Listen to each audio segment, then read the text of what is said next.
마라톤 경기에서 세계적인 선수로 손꼽히는 킵초게라는 선수가 한 인터뷰에서 이런 말을 한 적이 있습니다. 실제로 마라톤 대회에 나아가면 훈련했던 것과는 달리 여러 가지 변수가 있다고 하였습니다. 마라톤 레이스를 하다 보면 중간에 자신과 똑같이 옆에서 자신을 함께 뛰는 사람도 있고, 자전거를 몰고서 자기를 열심히 따라오는 사람도 있다라고 하였습니다. 옆에서 격려하고 응원하기 위해서 환호성을 지르며 손바닥을 치는 사람도 있고, 이 유명한 선수의 명장면을 찍기 위해서 연신 카메라 프레쉬가 터트린다라는 것을 이야기하였습니다. 이렇게 집중력을 잃고 주변을 바라보는 순간 선수는 자신의 페이스가 깨어져서 끝까지 완주하기가 어렵다라는 인터뷰 내용을 본 적이 있습니다. 그래서 그는 42.19km라는 그 동안에 오직 코스에만 집중하고, 고통은 나뿐만 아니라 다른 선수들에게도 동일하게 있는 것이기 때문에 그 고통을 수용하면서 끝까지 달린다라고 했습니다. 신앙의 삶도 마찬가지인 것 같습니다. 천국을 향한 믿음의 경주를 잘 하다가 우리의 페이스를 깨어지게 만드는 것들을 우리는 인생에서 종종 만날 수 있습니다. 또 고통을 수용하고 인내로 멈추지 않아야 하는데, 믿음이 연약하여 고통을 수용하지 못하고 달려가던 길을 포기할 때도 있다라는 것입니다. 초기 교회 성도들 중에 바로 이런 성도들이 있었습니다. 즉, 유대교로부터 예수 그리스도를 구주로 영접하여 그리스도인이 되었지만 당시에 여러 가지 혼란으로 인해서 잘 가던 믿음의 경주를 멈추어서는 믿음의 길을 포기하는 신앙인들이 있었습니다. 그래서 바울은 오늘 본문 히브리서 12장 1절부터 3절까지의 말씀을 통하여 우리 앞에 놓인 신앙의 경주에서 페이스가 깨어지지 아니하고 고통을 수용하면서 끝까지 신앙의 경주를 완주할 수 있는 비결을 저와 여러분에게 이야기하고 있습니다. 바울은 먼저 히브리서 11장의 말씀을 통해 초대교회 성도들이 그들 앞에 있는 고난을 이기며 끝까지 신앙의 경주를 완주할 수 있게 하기 위해서 믿음의 안내자들을 증인으로 보여주고 있습니다. 우리보다 앞서 그 길을 걸었고 완주한 사람들의 성향과 그 길의 내용과 믿음을 우리의 모델로 삼고 우리의 안내자로 삼아 그들의 믿음과 삶을 본받음으로써 초대교회 성도들도 능히 우리 앞에 있는 고난을 이김으로써 그 영광에 확실히 들어갈 수 있기 때문에 우리는 그 허다한 증인들을 바라보면서 결코 우리 앞에 놓인 믿음의 경주를 포기하지 말라라는 목회적인 권면을 하고 있는 것입니다. 이제 본문을 통해서 마라톤과 같은 장거리 경주와 같은 우리의 신앙의 길을 완주하기 위해서는 저와 여러분이 어떻게 해야 되는지를 몇 가지로 알아보기를 원합니다. 첫 번째로 히브리서 기자는 우리 앞에 놓인 신앙의 경주를 완주하기 위해서 무거운 것과 얽매이기 쉬운 죄를 내려놓아야 한다라고 말씀하고 있습니다. 본문이 말씀하시는 무거운 것과 얽매이기 쉬운 죄는 습관적이고 반복적인 죄를 말하는 것입니다. 우리가 진리의 말씀을 통해 양심의 찔림을 받고 하나님께서 나에게 이것을 기뻐하지 않으시는 그 이름을 우리가 알면서도 우리가 그것을 끊어내고 있지 못하는 그 죄를 우리는 내려놓아야 한다라는 것입니다.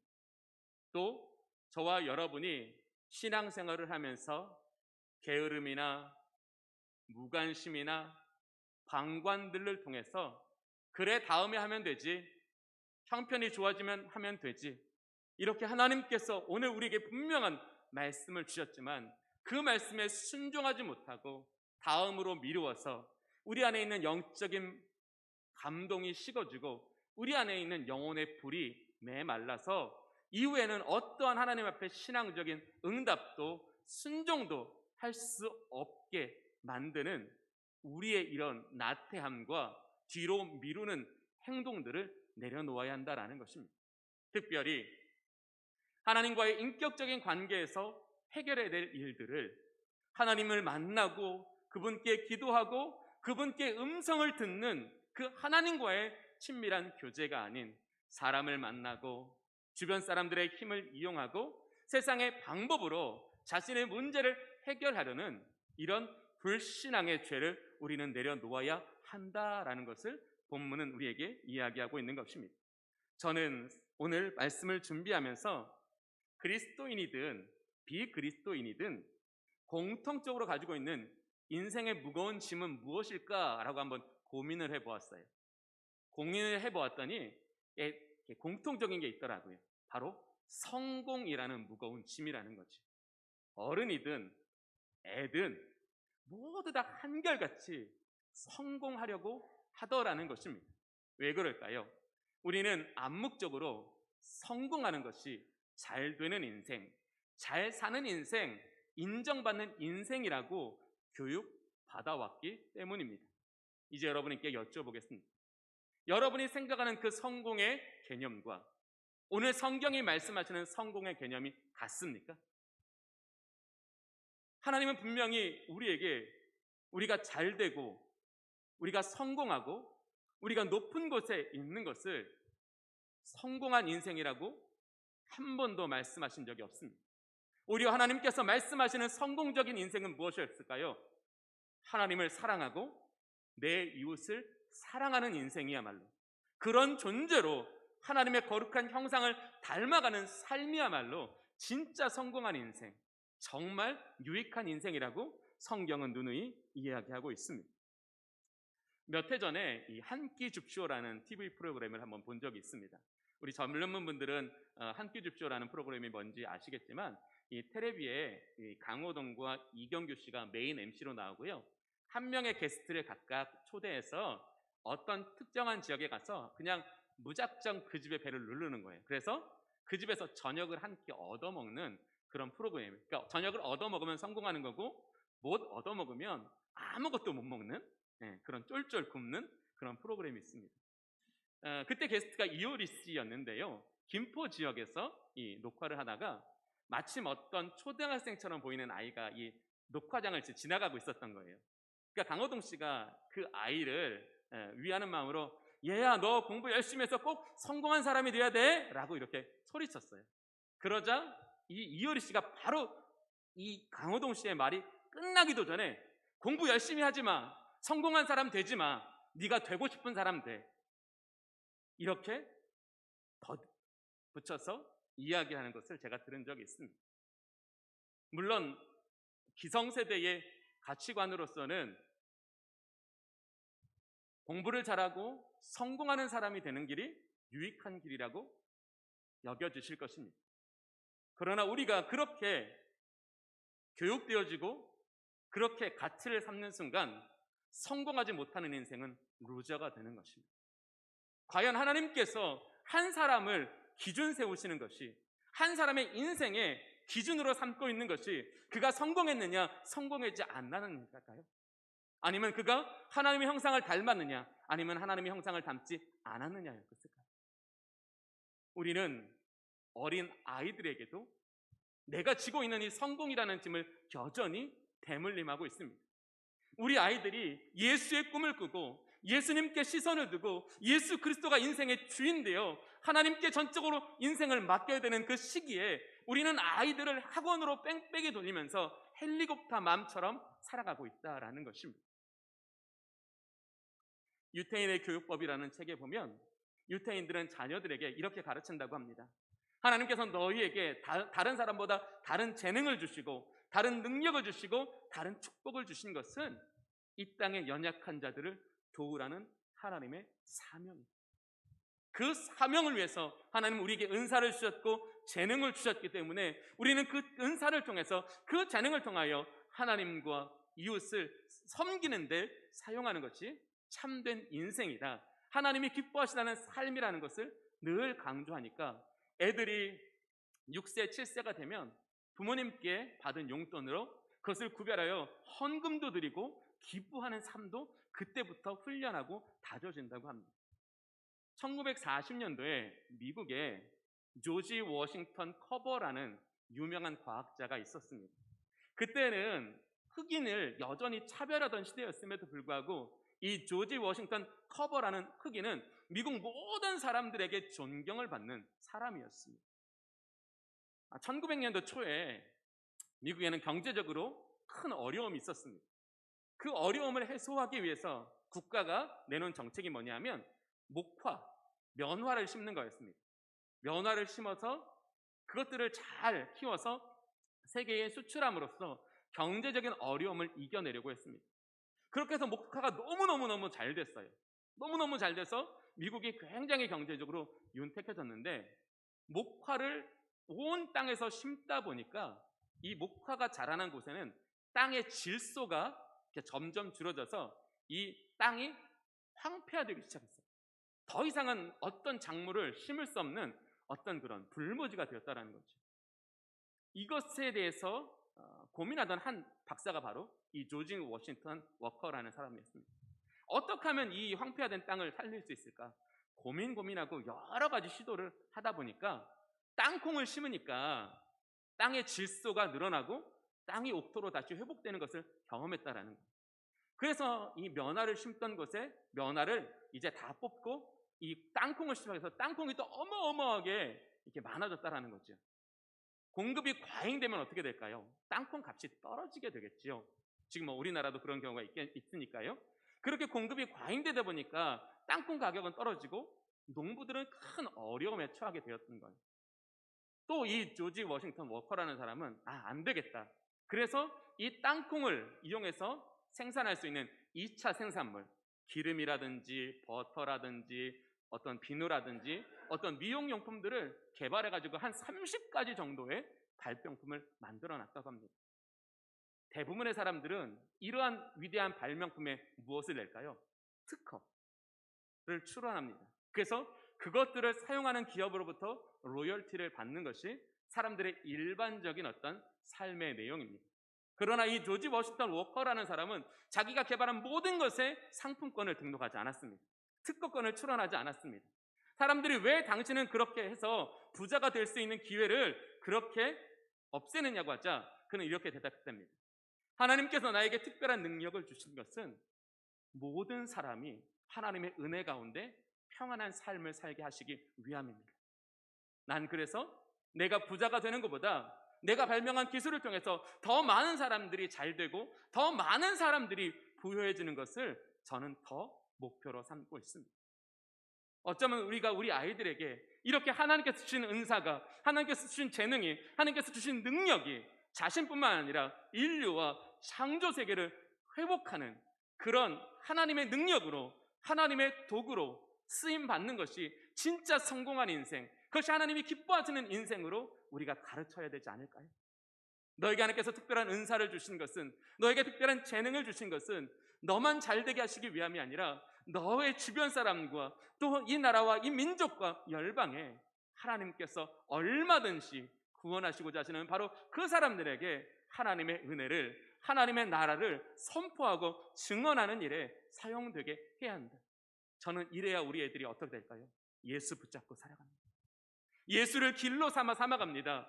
예수 그리스도께서 그에게 주시는 음성에 응답하고 반응하는 인생이 될 수 있습니다. 이것이 바른 교육이 아닐까요?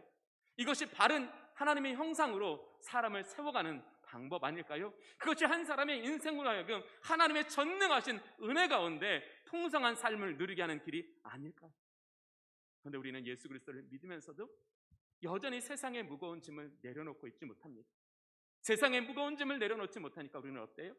우리 앞에 놓인 신앙의 경주를 하기가 너무너무 어려운 거예요. 그래, 믿음으로 살고자 하지만 세상의 일이 염려가 되고 세상의 일이 걱정이 돼서 그래, 조금 형편이 나아지면 그때 해야지. 조금 내 삶이 나아지면 그때 해야지.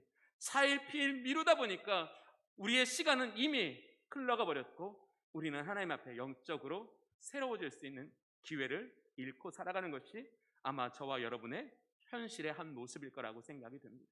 사랑하는 교우 여러분, 하나님은 오늘 저와 여러분에게 무거운 짐과 얽매이기 쉬운 죄를 내려놓으라고 말씀하십니다. 그것을 내려놓는 순간 그것은 우리를 괴롭게 하는 것이 아니요 하나님의 은혜와 하나님의 능력이 우리를 책임지시는 결단이라고 말씀하십니다. 하나님이 여러분의 삶을 책임지시기를 원하십니까? 하나님의 강권적인 선이 여러분 가운데 역사하기를 원하십니까? 내려놓으십시오. 그 순간 하나님은 일하기 시작하십니다. 그 순간 하나님의 나라는 여러분의 삶의 현실이 되어주실 것입니다. 그래서 오늘 우리에게 내려놓으라고 하시는 거예요. 두 번째, 바울은 우리 앞에 놓인 신앙의 경주를 완주하기 위해서는 인내로서 경주를 끝까지 포기하지 않아야 한다라고 말씀하고 있습니다. 성경을 보면 바로 요셉이 그러한 사람이었습니다. 하나님께서 주신 꿈이 이루어지기까지 요셉에게는 수많은 환난과 고통의 시간이 있었습니다. 그때마다 요셉은 하나님만 붙들었고 믿음으로 자신의 삶에 악은 그 어떤 것도 허용하지 않았으며 이해할 수 없는 순간에도 하나님께 불평하기보다는 하나님의 때를 인나로 기다리는 사람이 되었습니다. 하나님께서는 그러한 요셉에게 은혜를 베풀어 주셨다고 말씀하십니다. 그를 형통하게 하셨다고 말씀하십니다. 그뿐만 아니라 그의 주변 사람들까지 형통하여 그가 그 주변 사람들로부터 하나님의 길을 갈 수 있는 하나님의 뜻이 서로 연결되어지도록 만들어 가셨다라는 것을 우리는 창세기 39장부터 40장 넘어까지 우리는 꾸준히 볼 수 있습니다. 요셉에게 인내는 어떤 것입니까? 하나님이 나를 위해 일하시는 시간입니다.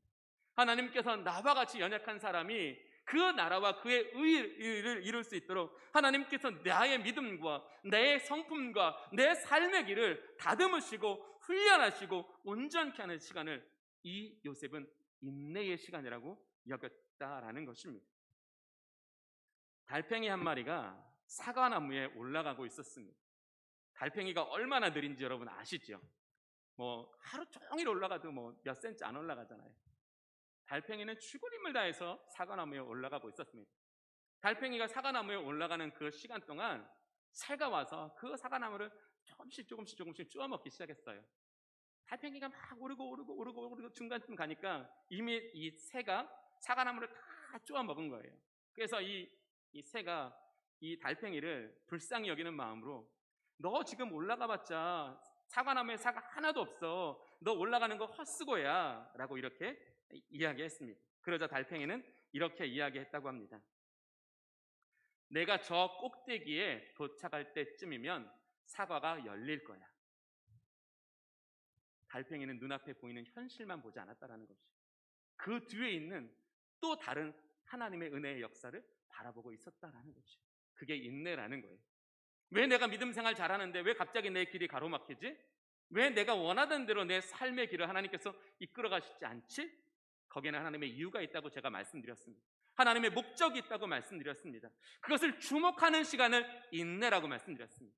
요셉처럼 그 꿈을 향하여 죄악이 나를 가로막아도 세상의 유혹이 나를 가로막아도 그 가로막은 것을 뚫고 나가는 것, 그게 인내, 즉 포기하고 싶은 마음을 가라앉히는 것이 인내라고 말씀을 드렸습니다.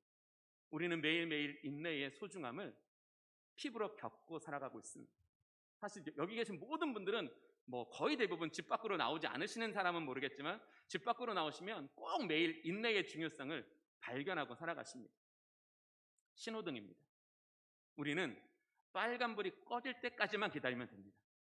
빨간불이 꺼지면, 그래서 파란불이 켜지면 우리는 지나갈 수 있습니다. 인내는 하나님의 빨간불이라는 거죠. 왜? 파란불이 되어지기 전까지 하나님께서 그의 걸음을 멈추어서서 하나님의 길을 다시 주목하고 그 길을 인도하시는 분이 누구인지를 분명하게 깨닫게 하시기 위해서 그를 기다리게 하시는 것이 빨간불이고요. 그가 그 앞에 계신 하나님을 발견하고 그 앞에 계신 하나님께 그 삶을 맡겨드리면 하나님은 파란불로 변하여 우리를 그 길로 나가게 하신다. 이게 인내라는 겁니다. 하나님은 바울을 통해서 우리에게 인내하라고 말씀하십니다. 어떤 폭풍우가 우리에게 닥쳐와도 우리는 그 폭풍우를 맞서서 서 있으라고 말합니다.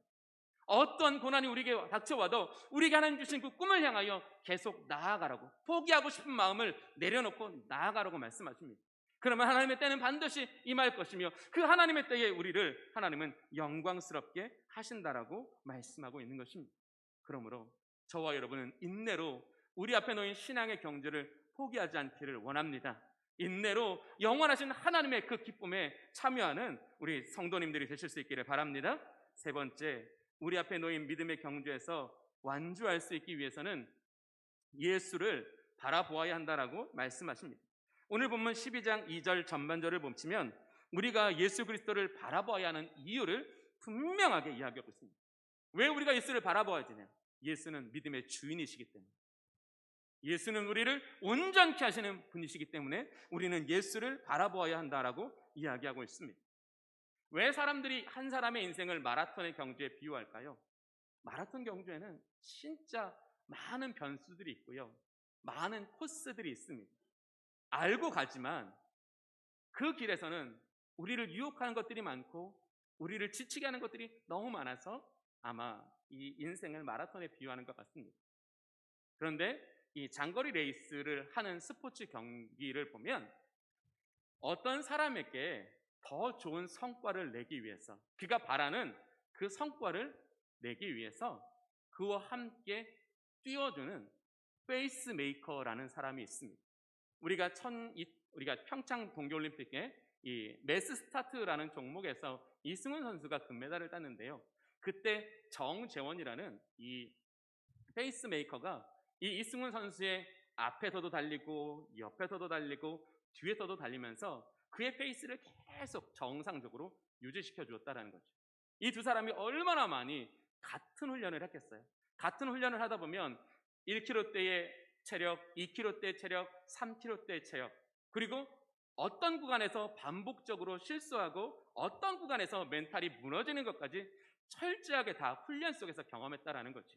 이 페이스메이커는 이 한 사람이 어떤 구간에 들어설 때 그 사람이 혹시라도 어떤 흥분해서 더 빠른 스피드를 내지 않도록 그 옆에 서서 철저히 그걸 지켜내주는 거예요.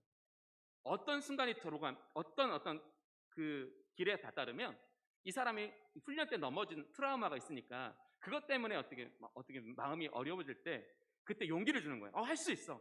이거 실수하지 않고 넘어갈 수 있어. 이렇게 그 사람이 두려워하는 그 순간에 그것을 잘 넘어갈 수 있도록 옆에서 감정을 코칭해 준다라는 거죠.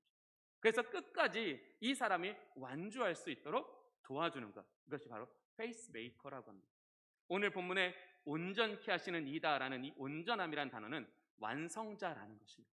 하나님은 우리의 신앙의 경주를 완성케 하시는 분이라는 거지. 즉 예수님께서는 우리의 신앙의 경주에서 페이스메이커가 되어주신다라는 거예요. 우리의 체질을 아시고 우리의 성품을 아시고 우리의 연약함을 아시고 우리의 능력을 아시는 그 하나님께서 우리의 앞에도 가시고 우리의 옆에도 가시고 우리의 뒤에도 가셔서 우리와 함께 하시고 우리를 응원하시고 우리에게 능력을 주시고 우리의 감정을 컨트롤하셔서 우리가 그 믿음의 길에서 떠나지 않도록 우리를 끝까지 완주할 수 있도록 도우시는 하나님이시다. 이제 우리가 어떻게 해야 우리 앞에 놓인 신앙의 경주를 완주할 수 있을까요? 페이스메이커가 되시는 그분과 함께 그 길을 걸어가는 겁니다. 그분께서 우리에게 주시는 스피드, 그분께서 우리에게 주시는 방향, 그분께서 우리의 마음에 주시는 감정적인 컨트롤에 순종하면 순종할수록 우리는 인간적인 두려움과 경험에서부터 오는 그 두려움까지도 능히 이겨냄으로써 우리 앞에 놓인 신앙의 경주를 완주할 수 있다라는 것입니다. 이사야 41장 10절은 이렇게 말합니다. 두려워하지 말라, 내가 너와 함께함이니라. 놀라지 말라, 나는 너의 하나님이 됨이니라. 내가 너를 굳세게 하리라. 참으로 너를 도와주리라. 참으로 나의 의로운 오른손으로 너를 붙들리라. 우리 하나님께서는 우리의 길에 이러한 신실하신 하나님이 되어주시고 우리의 페이스메이커가 되어주신다라는 것입니다. 우리가 그 천국의 길을 나아가기 위해서 우리는 우리의 길에도 집중해야 되지만 그 길을 가장 잘 아시는 우리의 페이스메이커가 되시는 예수 그리스도께 집중하고 그분을 의지함으로써 나는 조금 부족하고 나는 연약할지라도 영원한 천국의 길을 힘차게 걸어 나갈 줄로 믿습니다. 오늘 우리에게 주신 하나님의 말씀은 이것입니다. 얽매이기 쉬운 죄를 벗어버리십시오. 성령 하나님께서 여러분에게 지금 말씀하고 계시는 것이 있다면 그것을 외면하지 마시고 즉각적으로 하나님 앞에 응답하십시오. 하나님의 역사는 여러분에게 시작되어 있습니다. 두 번째, 인내로 포기하지 마십시오. 하나님은 여러분들이 요셉처럼 어떤 힘든 상황 속에서도 넘어지지 않도록 은혜를 베풀어 주시는 하나님이십니다. 여러분들이 믿음 위에 서 있다면 여러분을 형통케 하심으로 그 길을 멈추지 않도록 도와주시는 하나님이십니다. 여러분이 그 믿음의 길을 완주하기 위해서 예수 그리스도를 여러분의 페이스 메이커가 되게 하십시오. 그분은 우리의 체질을 아십니다. 우리의 성품을 아십니다. 우리의 연약함을 아십니다. 그래서 우리를 때를 따라 도와주십니다. 우리에게 능력만 주시는 것이 아니라 우리가 약할 때 우리에게 강함도 주시고 우리가 연약할 때 우리를 불쌍히 여기심으로 우리가 우리의 페이스가 깨어지지 않도록 가장 잘 도와주시는 하나님이십니다. 그 하나님이 오늘 우리에게 왜 이 말씀을 하실까요? 한 주간의 우리의 신앙의 경주에서 함께 하시겠다라는 거예요. 내가 너와 함께 있겠다. 내가 너를 도와주겠다. 그래서 우리가 이번 한 주간의 삶이 우리가 앞으로 가야 될 그 신앙의 경주에서 딱 그만큼은 우리 주님과 완주해내는 그런 저와 여러분이 되실 수 있기를 바랍니다. 기도하겠습니다. 좋으신 하나님 아버지, 감사합니다. 시련과 혼란이 많은 이 세상에서 연약한 우리의 믿음으로 말미암아 넘어지지 않게 하시기 위하여 오늘 바울 사도와 허다한 증인들을 통하여 우리가 그들의 믿음과 삶을 본받음으로써 우리 앞에 있는 고난과 시험을 이겨냄으로써 영원한 영광에 들어갈 수 있다고 말씀하여 주시니 감사를 드립니다. 아버지 하나님이시여, 이 시간 우리가 성령께서 우리의 마음과 양심에 주시는 음성을 듣게 하여 주시옵소서. 우리의 길을 가로막는 습관적이고 반복적인 죄를 내려놓게 하여 주시옵소서. 어떤 어려움 속에서도 우리의 시선을 하나님께 두고 그 속에서 우리를 단련하시고 우리에게 능력을 베푸시는 하나님의 은혜를 경험함으로 인내케 하여 주시옵소서. 그 누구보다 우리를 가장 잘 아시는 예수 그리스도께서 우리의 페이스메이커가 되셔서 우리를 그 영원한 경주를 완주하게 하시는 분이심을 깨닫고 우리가 옆에 계신 주님을 바라봄으로 우리의 길을 놓치지 않게 하여 주시옵소서. 예수 그리스도의 이름으로 기도하옵나이다. 아멘.